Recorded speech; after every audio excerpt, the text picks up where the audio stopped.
Hello बच्चों, चलिए प्रश्न को देखते हैं। फलन एफ एक्स बराबर sine x plus cos 2x के उच्चिष्ट और निम्निष्ट मान ज्ञात कीजिए। तो हमें क्या करना है, यहाँ पे इस फलन के उच्चिष्ट व निम्निष्ट मान ज्ञात करने हैं। तो सबसे पहले हमने मुख्य अवधारणा देखी।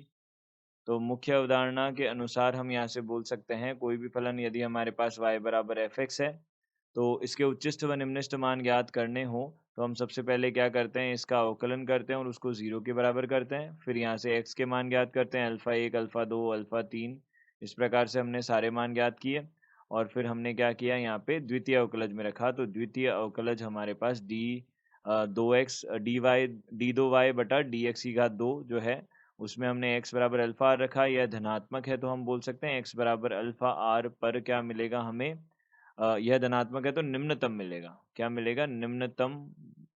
निम्नतम मान प्राप्त होगा, ना मान प्राप्त होगा, यह बोल सकते हैं। और यदि हमारे पास डी दो वाई बटा डी एक्स की घात 2 जो है वह हमारे पास में x बराबर अल्फा आर पर 0 से छोटा हो तो x बराबर अल्फा आर पर क्या प्राप्त होगा, उच्चतम प्राप्त होगा, उच्चतम प्राप्त होगा।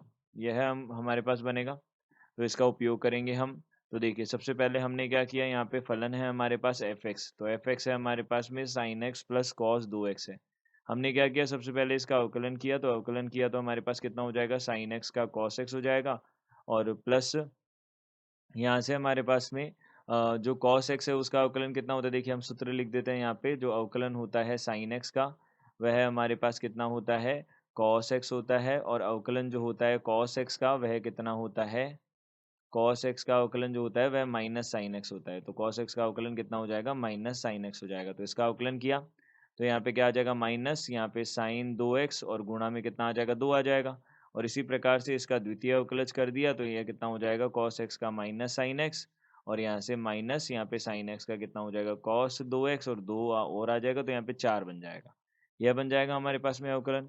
अब देखिए हमने क्या किया, सबसे पहले इस प्रथम अवकलज जो है उसको 0 के बराबर किया। तो इसको 0 के बराबर किया प्रथम अवकलज को। तो हमारे पास कितना है, कॉस एक्स है और यहाँ से कॉस एक्स माइनस यहाँ पे 2 साइन 2x है। तो अब देखिए यहाँ पे हमारे पास क्या होता है, साइन 2x का जो सूत्र है वह किसके बराबर होता है, 2 साइन एक्स कॉस एक्स के बराबर होता है। तो हमने यहाँ पे यह सूत्र लगाया तो यहाँ से कितना हो जाएगा, यह बराबर 0 है। तो यहाँ से कितना हो जाएगा, कॉस एक्स माइनस यहाँ पे 2 दूनी 4, यहाँ पे साइन एक्स कॉस एक्स बराबर 0 हो जाएगा। यहाँ से हमने कॉस एक्स को उभयनिष्ठ लिया तो यह 1 माइनस 4 साइन एक्स बन जाएगा और बराबर 0 हो जाएगा। यह बन जाएगा तो हम यहाँ से बोल सकते हैं या तो कॉस एक्स 0 होगा या फिर हमारे पास में क्या होगा, या फिर हमारे पास में 4 साइन एक्स बराबर 1 होगा। तो यहाँ से हम बोल सकते हैं साइन एक्स बराबर कितना हो जाएगा, 1/4 हो जाएगा। यह हम बोल सकते हैं। यहाँ पे कॉस एक्स को हम 0 बोल सकते हैं। तो यहाँ से हमने देखा कि यहाँ पे कॉस एक्स का मान 0 कब कब हो सकता है, जब एक्स का मान कितना हो हमारे पास में, पाई बटा 2 पे 0 बनता है, 3 पाई बटा 2 पे बनता है, 5 पाई बटा 2 पे बनता है। इस प्रकार से हमारे पास बनता है। और साइन एक्स का मान 1/4 रहेगा। इसका हमारे पास में कोई मानक मान नहीं होता, 30-60 इनमें कोई मान नहीं होता, तो हम इसको ऐसे कैसे ही रहने देते हैं, यह हो जाएगा। अब देखिए यहाँ से हमने क्या किया, दूसरी में हमने द्वितीय अवकलज में हमने इसको रखना चालू किया।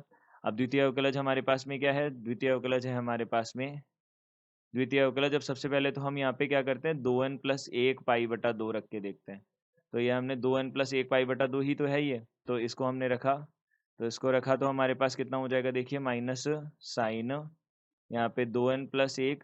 तो देखिए हम यहाँ पे सबसे पहले तो पाई बटा 2 ही रख देते हैं, पूरा मान रखने की जगह हम पाई बटा 2 रख देते हैं। तो पाई बटा 2 हमने रखा।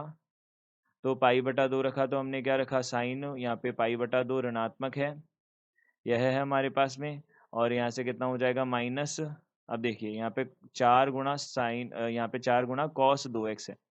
तो यहाँ पे कॉस 2x है तो क्या आ जाएगा, तो यहाँ कितना आ जाएगा, कॉस यहाँ हो जाएगा हमारे पास में 2x है तो 2 गुणा पाई बटा 2, यहाँ पे पाई आ जाएगा। तो यहाँ से हम बोल सकते हैं यह क्या बन जाएगा, देखिए यहाँ पे हमारे पास में माइनस साइन पाई बटा 2 है। तो यहाँ पे पाई बटा 2 पे मान कितना होता है, पाई बटा 2 पे मान होता है हमारे पास 1, तो -1। और यहाँ से कितना हो जाएगा, देखिए कॉस पाई जो है वह हमारे पास में कितना होता है, कॉस पाई का मान हमारे पास होता है -1। साइन पाई बटा 2 का मान तो होता है हमारे पास 1 और कॉस पाई का मान हमारे पास होता है कितना, -1, तो यहाँ पे +4 बन जाएगा। तो यहाँ से हमने बोला यह किसके बराबर हो जाएगा, 3 के बराबर हो जाएगा, 0 से बड़ा है तो x बराबर π/2 पर निम्नतम होगा। यहाँ क्या बोल सकते हैं, निम्नतम होगा, यह बोल सकते हैं। इसी प्रकार से अब अगला देख लेते हैं। तो यहाँ पे द्वितीय अवकलज देख लेते हैं अब 3π/2 पे। तो 3π/2 पे हमने देखा, तो 3π/2 पे कितना हो जाएगा, माइनस का साइन 3π/2 और यहाँ पे -4 कॉस, यहाँ पे 3π/2 यह हमने बना लिया। तो यह 3π/2 हो जाएगा और 2 कट जाएगा क्योंकि हमारे पास क्या हो रहा है, यहाँ पे 2 से गुणा हो रहा है। तो यहाँ से कितना हो जाएगा, साइन 3π/2 हमारे पास कितना होता है, -1, तो यहाँ पे +1 हो जाएगा और फिर माइनस यहाँ पे कितना हो जाएगा, देखिए साइन कॉस 3π जो है वह हमारे पास में कितना होगा, वह वापस से हमारे पास में -1 होगा, तो यहाँ पे +4 हो जाएगा। तो यहाँ पे हम बोल सकते हैं यह धनात्मक है। तो इसका मतलब x बराबर 3π/2 पे भी पर निम्नतम मिलेगा, निम्नतम होगा, यहाँ पे भी निम्नतम होगा। तो देखिए हमें क्या बताना था, हमें प्रश्न में बताना था उच्चिष्ट व निम्निष्ट मान ज्ञात करने थे। तो यहाँ से हम क्या कर सकते हैं, देखिए यहाँ से निम्नतम मान मिल रहा है। अब हम यहाँ पे क्या कर लेते हैं, द्वितीय अवकलज में x की जगह पे हम साइन x बराबर 1/4 वाला मान रख के देख लेते हैं। तो यहाँ पे हमने देखा द्वितीय अवकलज, यहाँ पे जब हमारे पास में साइन x बराबर 1/4 हो तो x का मान हम यहाँ पे रखेंगे। तो यहाँ पे इसका हल रखेंगे तो हमारे पास क्या बनेगा, देखिए यहाँ पे हमारे पास क्या बन जाएगा, देखिए साइन एक्स जो है माइनस, यहाँ पे साइन एक्स का मान 1/4 हो गया और यहाँ से माइनस, अब देखिए यहाँ पे 4, यहाँ पे कितना है 2, अब देखिए 1 - 2 साइन की घात 2x होता है, cos 2x। तो देखिए यहाँ पे सूत्र हम लिख देते हैं, cos 2x जो है वह बराबर 1 - 2 साइन की घात 2x होता है। इसका हम यहाँ उपयोग करेंगे। तो यहाँ से कितना हो जाएगा, माइनस का 1/4 माइनस यहाँ पे कितना हो जाएगा 1 और -2 गुणा यहाँ पे 1/16 हो जाएगा, यह बन जाएगा। तो यहाँ से कितना हो जाएगा, -1/4 और माइनस यहाँ से 4 और यहाँ से 2/10 है, तो 2/16 है यहाँ पे, तो 1/8 यहाँ पे 7/8 हो जाएगा। तो 7/8 तो ऋणात्मक ही है, ये ऋणात्मक है, तो हम बोल सकते हैं यहाँ पे क्या होगा, उच्चिष्ट होगा, उच्चिष्ट होगा, उच्चिष्ट होगा। तो हम यहाँ से बोल सकते हैं यहाँ उच्चिष्ट होगा, वहाँ निम्निष्ट होगा। तो हम यहाँ पे मान रख के देख लेते हैं। देखिए हमारे पास जो फलन का मान है वह क्या है, sine x plus cos 2x है। तो यहाँ से हमने फलन में सबसे पहले कितना रखा, π/2 रखा, π/2 रखा, तो यहाँ पे कितना आ जाएगा, देखिए π/2 रखा तो साइन π/2 आ गया और कॉस साइन π/2 प्लस कॉस 2 गुणा π/2, यह बन गया हमारे पास में। तो यह किसके बराबर हो जाएगा, देखिए साइन π/2 हमारे पास कितना हो गया, 1 हो गया, प्लस यहाँ से हमने कॉस पाई का मान देखा, तो कॉस पाई का मान हमारे पास में -1 होगा, तो ये 0 बन जाएगा। इसी प्रकार से कॉस 3π/2 देख लेते हैं, तो साइन 3π/2 और यहाँ से कितना हो जाएगा, प्लस का कॉस यहाँ पे 3π हो जाएगा वापस से, लेकिन यहाँ पे -1 और यहाँ पे -1, तो यह कितना हो जाएगा, -2 हो जाएगा। अब इसी प्रकार से एफ, अब जब हम यहाँ पे दूसरा मान रखेंगे थीटा, कितना रखेंगे हम यहाँ पे, साइन प्रतिलोम 1/4 रखेंगे, तो कितना बनेगा, साइन प्रतिलोम 1/4 रखेंगे तो कितना बनेगा। देखिए यहाँ पे हमारे पास सबसे पहले हमने साइन थीटा का मान कितना रखा, साइन एक्स का मान जो है हमने कितना रखा, साइन एक्स का मान 1/4 रखा, तो यहाँ 1/4 प्लस यहाँ पे cos 2x है, तो यहाँ पे कितना हो जाएगा 2, हमने अभी भी सूत्र रखा 1 - 2 साइन की घात 2 x आ जाएगा यहाँ पे।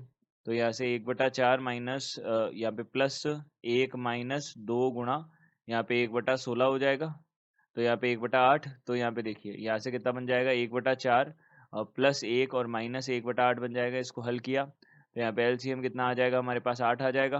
तो यहाँ से हमने देखा एलसीएम तो कितना आ गया, 8 आ गया, और यहाँ से कितना बन जाएगा, यहाँ पे 8, यहाँ पे हो जाएगा पहला तो 2 + 8 और माइनस यहाँ से कितना हो जाएगा, 1 हो जाएगा, तो 10, यहाँ पे 9/8 आ जाएगा, यह हमारे पास बन जाएगा। तो उच्चतम मान तो आ गया और निम्नतम मान ये आ गया। देखिए तो हमारे पास बोल सकते हैं हम निम्नतम मान तो -2 हो गया और उच्चतम मान हमारे पास 9/8 हो जाएगा। आशा करते हैं आपको समझ आया होगा। धन्यवाद।